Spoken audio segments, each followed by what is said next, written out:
এতদিন যেহেতু ঠান্ডার আমেজে ছিলাম আমরা কিছুদিন আগে অবধিও, সেই সময় একটা প্রবলেম হতো র্যাশের প্রবলেম, যেটা র্যাশটা কিন্তু ড্রাই স্কিনের মধ্যেও ভীষণভাবে র্যাশটা দেখা দেয়, কারণ অতিরিক্ত ড্রাই হয়ে গিয়ে র্যাশটা হয়। কিন্তু যেই আমাদের গরমটা পড়ে আর বিশেষ করে অয়েলি স্কিন যাদের, তাদের কিন্তু পিম্পলস প্রবলেম, এবং পিম্পলস প্রবলেম থেকে আস্তে আস্তে সেটা অ্যাকনিতে পরিণত হয়। পিম্পলসগুলো দেখো ছোটো ছোটো লাল লাল মতো আমাদের হয়, আর অ্যাকনিটা হচ্ছে ধরো অ্যাকনিটার মধ্যে পুঁজ চলে আসে, এটা পাস জমে যায়, পুঁজ চলে আসে, যেটা আমাদের খুব বড় হয় এবং পেকে যায়, ব্যথা হয়, যেটা সত্যি খুব কষ্টদায়ক হয়ে যায়, যেটা অ্যাকনি প্রবলেমটা। এবং এই অ্যাকনি প্রবলেমটা পার্টিকুলারলি কিন্তু অয়েলি স্কিনেই বেশি দেখা দেয়, কারণ অয়েলি স্কিন ছাড়া, কেন এক্সেস অয়েলটা আমাদের পোর্সের মুখে জমা হয় এবং বাইরের ধুলো ময়লাগুলো সেই পোর্সের মুখে জমা হচ্ছে, গিয়ে ওখানে দীর্ঘদিন জমতে জমতে ব্যাকটেরিয়া ফর্ম করছে। কেন জমছে না? প্রপার আপনি ক্লিনিং করেন না, ফেসের প্রপার টোনিং করা হয় না, এবং আমাদের একটা যাদের অয়েলি স্কিন আছে তারা কোনো ময়েশ্চারটা ইউজ করে না, যার ফলে তাদের পিএইচ ব্যালেন্সটাও স্কিনের ঠিক থাকে না। এমন একটা ময়শ্চারাইজার অয়েলি স্কিনের জন্য দরকার, যেটা আমার অয়েল ফ্রি ময়শ্চারাইজার এবং আমাকে হাইড্রেশনটা দিচ্ছে, যেটা কমপ্লিটলি ওয়াটার বেসড রয়েছে। তো এইরকম ধরনের ময়শ্চারাইজার আমার ইউজ করা দরকার, যে প্রসেসটাকে আমরা বলি শর্টে সিটিএম, ক্লিনিং টোনিং ময়শ্চারাইজিং। এটা কিন্তু আমাদের স্কিনকে ভালো রাখার জন্য সবার আগে দরকার কিন্তু সিটিএমটা করা। আমার প্রবলেম আসবে, তারপর আমি ট্রিটমেন্ট প্রোডাক্টগুলো ইউজ করবো, সেটা তো পরের কথা। আজকে অ্যাকনি পিম্পলস হোক, কিংবা আমার মুখে দাগ হোক, কিংবা রিঙ্কলস হোক, এক্সেট্রা এক্সেট্রা, আমার যে প্রবলেমই আসুক না কেন, তার আগে সবার আগে আমার স্কিনকে একটা প্রপার টেক কেয়ার, এবং স্কিনের যে মেনটেন করাটা, স্কিন মেনটেন তখনই থাকবে যখন আপনার স্কিনের প্রপার পিএইচ ব্যালেন্সটা আপনার ঠিক থাকবে। কারণ পিএইচ ব্যালেন্স ঠিক না থাকলে আমরা অনেক রকম প্রবলেম ফেস করতে শুরু করি। যেটা আমি তোমায় বলছিলাম, যে পোর্সের মুখে দীর্ঘদিন ধরে আমাদের সিবাসিয়াস গ্ল্যান্ড, যেটা অয়েল গ্ল্যান্ড, সেখান থেকে আমাদের প্রতিনিয়ত অয়েল সিক্রেশন হয়, এটা সবার হয়, এবং এটা বেশি হয় 12 ইয়ার্সের পর থেকে, যখন ম্যাচুরিটি পিরিয়ডটা স্টার্ট হয়, তখন সিবাসিয়াস গ্ল্যান্ড, যেটা আমাদের অয়েল গ্ল্যান্ড, সেখান থেকে এক্সেস অয়েলটা সিক্রেশন হয়ে বেরিয়ে এসে আমাদের পোর্সের মুখে জমা হচ্ছে।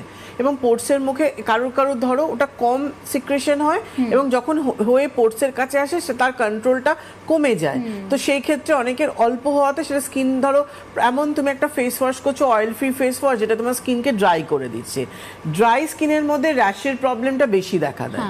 এবং যাদের ধরো এক্সেস অয়েলি স্কিন, এমনি অয়েলি স্কিন, এবং গরমে আরও হিটে প্যাচ প্যাচ করছে, এবং আপনি যে ফেস ওয়াশটা করছেন বুঝে উঠতে পারছেন না, কিংবা যে ক্লিনজারটা করছেন সেটা ধরো কোনো অয়েল বেস। কারণ ওশিয়া হার্বালসে ধরো যে ধরনের ফেস ওয়াশ আমরা নিয়ে এসেছি, মানে পার্টিকুলারলি অ্যাকনি পিম্পলসের জন্য, ওশিয়া হার্বালসের নিম pure acne pimple face wash, এটা অল স্কিন টাইপের জন্য আছে। এবং এই ফেস ওয়াশটা এতটাই এফেক্টিভ, সবচেয়ে বড় কথা, একটা ফেস ওয়াশকে আমি তখনই ভালো বলবো যেটা আমার চটজলদি কাজ দেবে, নাহলে তো আমি ভালো বলার আমার কোনো মানে হয় না। মানে সেটা সব প্রোডাক্টের ক্ষেত্রে এবং নিম পিওর ফেস ওয়াশটা যেহেতু এতটাই এফেক্টিভ, মানে আপনি আপনার মুখে দীর্ঘদিন ধরে র্যাশ পিম্পলস হতেই থাকছে, কিছুতে কন্ট্রোল হয় না, আপনি জাস্ট ওশিয়া হার্বালসের নিম pure acne pimple face wash দিয়ে ক্লিন করা স্টার্ট করলেন, এবং এটা ক্লিন করা স্টার্টের সঙ্গে সঙ্গে 2-3 দিন থেকে দেখবেন আপনার মুখে যে র্যাশ পিম্পলসগুলো হচ্ছিল সেটা কতটা কন্ট্রোলে চলে এলো।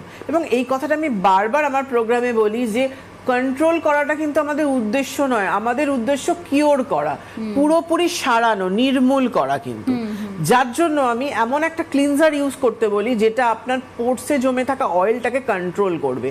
Bessel clean cleansing lotion Oshea হার্বালসে, যেটা নর্মাল টু অয়েলি স্কিনের জন্য রয়েছে। এবং এই ক্লিনজারটা যেহেতু বেসিল এমন একটা প্রপার্টিজ, যেটাখানে সুইট বেসিল রয়েছে আমাদের এর মধ্যে, এবং এর মধ্যে টি ট্রি রয়েছে আমাদের এখানে, যেহেতু মানে বেসিলটা আমাদের অ্যাস্ট্রিজেনের কাজ করে, যার জন্য তোমার এক্সেস অয়েলটাকেও কন্ট্রোল করতে সাহায্য করছে। এটা দিয়ে তুমি ক্লিন করে নাও।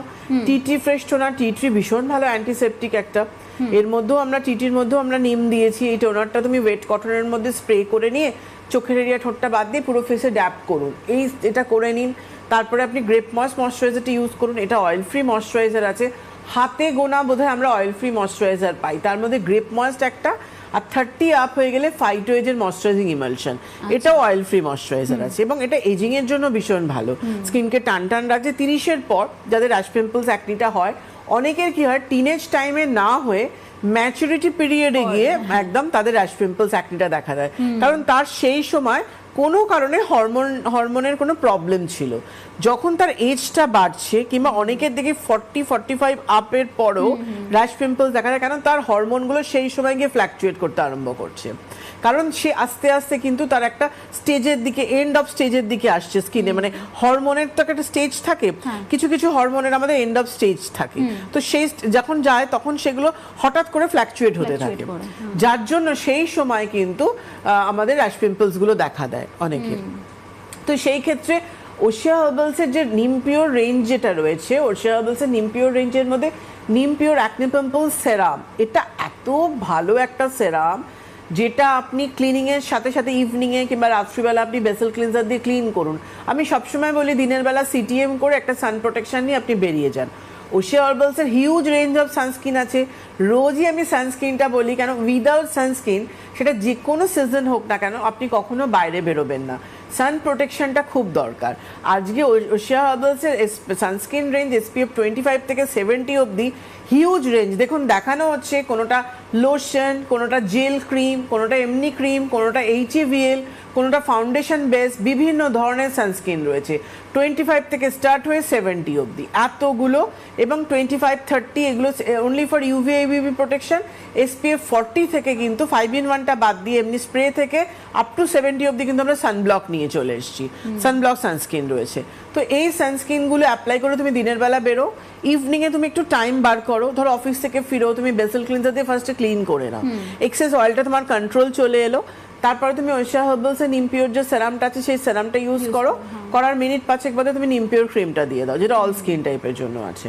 এবং নিম পিওর ক্রিমটা মানে এতটাই ভালোভাবে তৈরি করা হয়েছে যে নিম তো একটা মেন ইনগ্রিডিয়েন্টস রয়েছেই, তার সাথে আমরা এর মধ্যে যে সিক্রেট ইনগ্রিডিয়েন্টস যেটা আপনাদের সাথে আমি সবসময় শেয়ার করি সেটা হচ্ছে উইলো বার্ক আর ইয়োক বার্ক, মানে এটা দুটো গাছের ছালটাকে আমরা দিয়েছি, যেটা খুব কম সময়ের মধ্যে তোমার র্যাশ পিম্পলস অ্যাকনিকে কন্ট্রোল করছে।